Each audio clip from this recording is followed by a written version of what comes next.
मात श्री नर्मदे हर। एक बार जो मैया का पानी पी जाता है ना, वो बार बार घूमता ही रहता है, उसको अपने घर पे जी नहीं लगता है।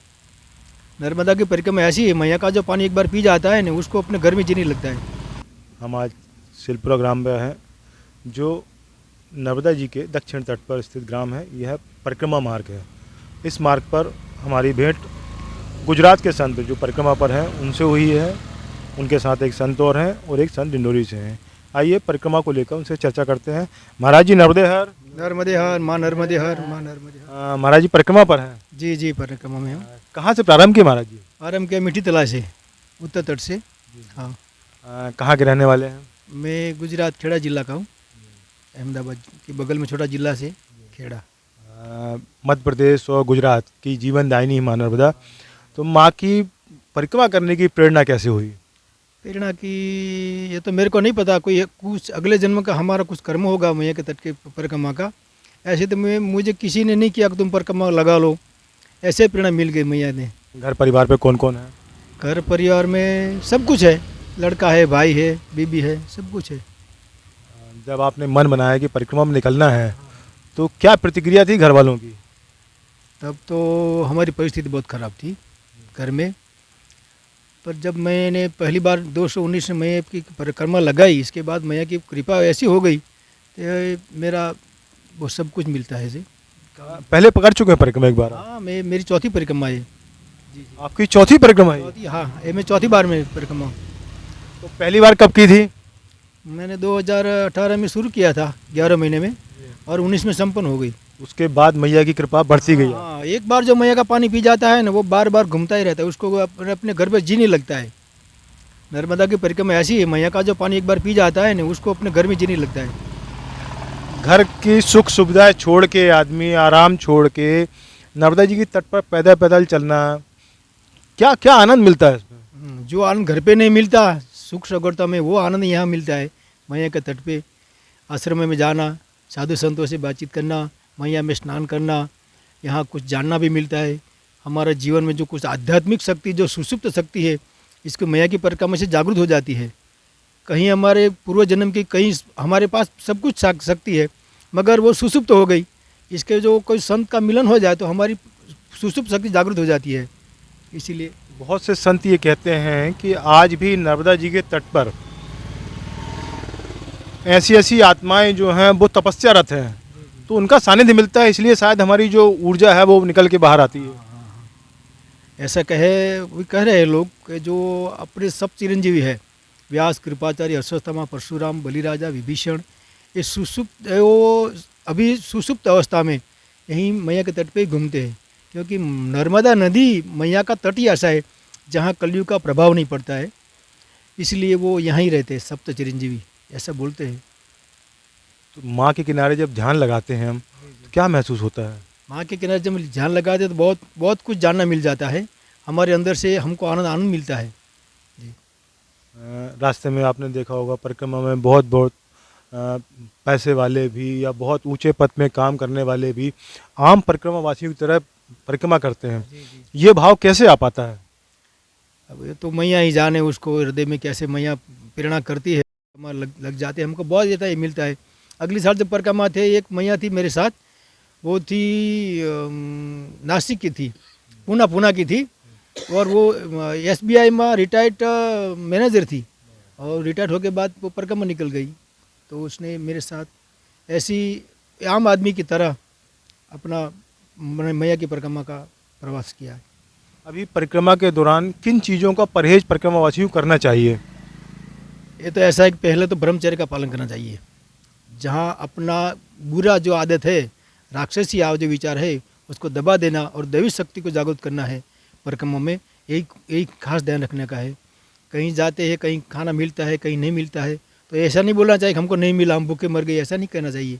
हर परिक्रमावासियों जो भी मिले, चावल मिले, आटा मिले, जो कुछ मिले, वो मैया का प्रसाद समझ के उसको आहार कर लेना चाहिए। परिक्रमा के दौरान रोजाना की क्या दिनचर्या रहती है, सुबह से लेकर शाम तक की? हाँ, सुबह में जब हम जागते हैं तो डाल डोल जाके हाथ मुंह धो लेते हैं, स्नान करके ही परिक्रमा आगे बढ़ते हैं। डाल डोल जाके स्नान करना ही पड़ता है, ऐसे ऐसे झोला लेके भागने का नहीं।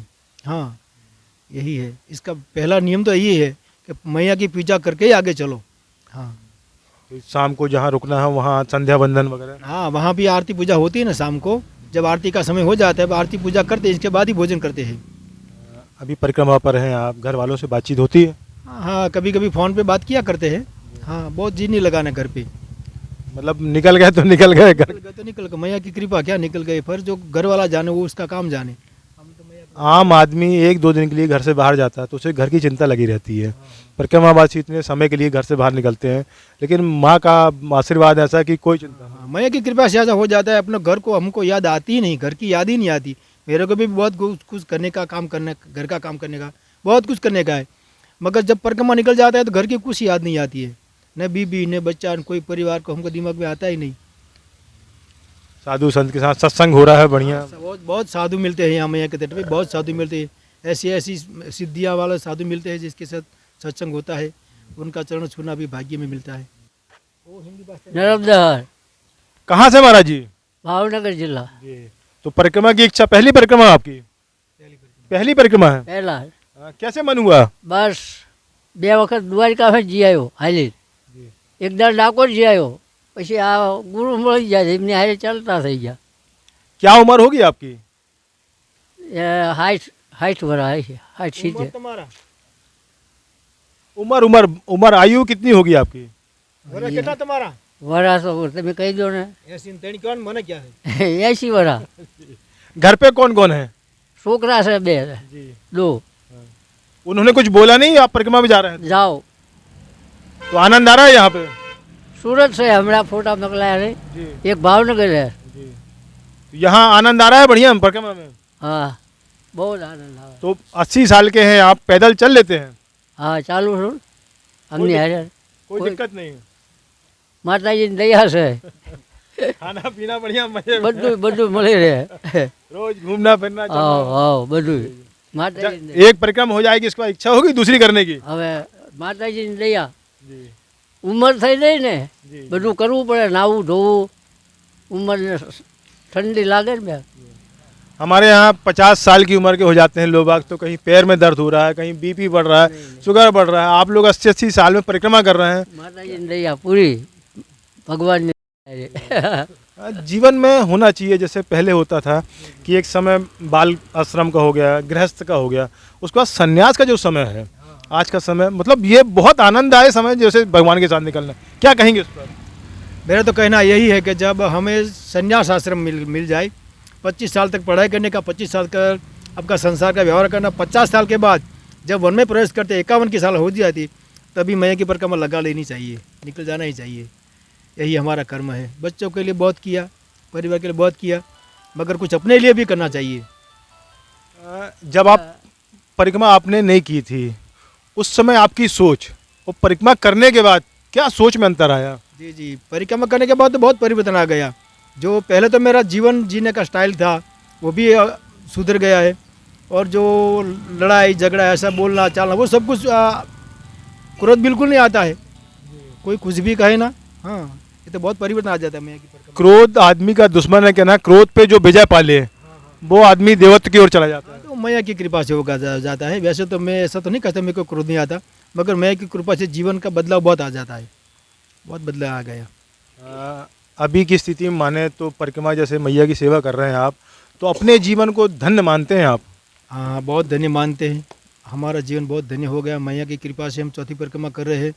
हाँ, जीवन तो धन्य है ना, मैं लोग एक भी परिक्रमा कर नहीं पाते, अब हम चौथी परिक्रमा लगे, हमारा जीवन तो धन्य है ना। मैया जी किनारे किनारे जो जैसे ये लोग जैसे हैं वनवासी हैं, कुछ ये हैं, इनका कितना सहयोग मिलता है, कितना प्यार मिलता है? हाँ, सब कुछ प्यार मिलता है यहाँ तो। नर्मदे हर इतना बोले इतना ही हमारे लिए काफ़ी है। कोई खाना खिलाता है, कोई दक्षिणा देता है, कोई चाय पिलाता है, बहुत कुछ हमारी सेवा करते हैं। जो हमें चाहिए वो मिल जाता है, जूता मिल जाता है, जो कुछ चाहिए कपड़ा मिल जाता है, वगैरह मिल जाता है। और कोई नहीं मिले तो वो नर्मदे हर बोले हमारे लिए इतना ही काफ़ी है।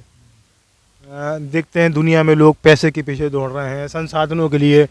एक मकान पक्का हो गया तो 2 मंजिला हो जाए तो फिर कार हो जाए, ये सब चीज़ें पीछे बढ़। कितना अंतर है परिक्रमा में, जो मैया के किनारे आनंद में, और उस जो संसाधन के लिए मरता है आदमी उसमें। हाँ जी जी, वो तो माया है ना, माया तो सबके पीछे लगी है। माया तो भगवान का स्वरूप है, इसको माया तो हम कोई नहीं छोड़ सकते। साधु हो, संत हो, परिक्रमा वासी कोई इसको छोड़ नहीं सकते, मगर इसमें बहुत फ़र्क है। यहाँ जो परिक्रमा में रहते हैं तब तक तो हमको आत्मा को बहुत बहुत शांति मिलती है। मतलब हमारे यहाँ देखा जाता है कि हम मैया के तट पर पले बढ़े हुए हैं, लेकिन मैया को उतना नहीं समझ पाते। यहाँ के बहुत से लोग ऐसे हैं कि दिया तले अंधेरा कहना चाहिए, भैया कैसे कह रहे हैं कि हम नर्मदा जी के किनारे तट पर गंदगी कर रहे हैं, उनको उस तरफ नहीं मान सकते। बहुत से लोग यहाँ देखे मैया नहीं बोलते, नदी बोलते हैं। तो ये अज्ञानता क्यों है? ये अज्ञानता तो हम कैसे कह सकते हैं, वो उनका जीवन जीने का स्टाइल है, उसका आहार विहार के भी बहुत फ़र्क है ना। उनका खाना ऐसा है, इसीलिए उसके ऐसा ही विचार आएगा। जो कचरा खाएगा, दारू पिएगा, गांजा पिएगा, तो वो मैया कैसे बोलेगा? वो नदी बोलेगा ना, इसमें टट्टी करेगा।